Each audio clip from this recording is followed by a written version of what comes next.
Marble পূজা মন্দিরের পিলিয়ারগুলি আমি কিভাবে বানাই। আজকে আমি আপনাদেরকে দেখাবো 3টি মার্বেল পেস্টিং করে কিভাবে সিংহাসনের পিলিয়ারগুলি আমি বানিয়ে থাকি। তাহলে চলুন শুরু করা যাক। এই পিলিয়ারগুলি আমরা মার্বেল পূজা মন্দির বানানোর সময় ব্যবহার করে থাকি। একটি পিলিয়ার বানাতে গেলে মোট আমাদের 9 পিস এরকম স্টিক লাগবে। মিডিলের স্টিকটা আমাদের 1 ইঞ্চি 2 সুতা এবং 2 সাইডে আমাদের 1 ইঞ্চি করে স্টিক আছে, অর্থাৎ আমাদের 6টা লাগবে হলুদ পাথর, 3টি লাগবে সাদা পাথর। এইবারে এই সবকটি পাথর আমরা আঠা দিয়ে পেস্টিং করে 24 ঘন্টা রেখে দেব। তারপরে যে ডিজাইনটি করব সেই ডিজাইনটি এই পাথরের উপর এঁকে নেব। তারপরে সুন্দর করে এটা কাটিং করে দেওয়ার পরে এই রকম ঠিক পিলিয়ারগুলি আমি বানিয়ে থাকি।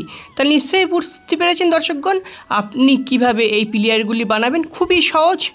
আর অলরেডি আমার চ্যানেলে আরেকটি পিলিয়ার বানানোর ভিডিও আছে, তার লিঙ্ক এই ভিডিও ডেসক্রিপশানে দেওয়া হবে।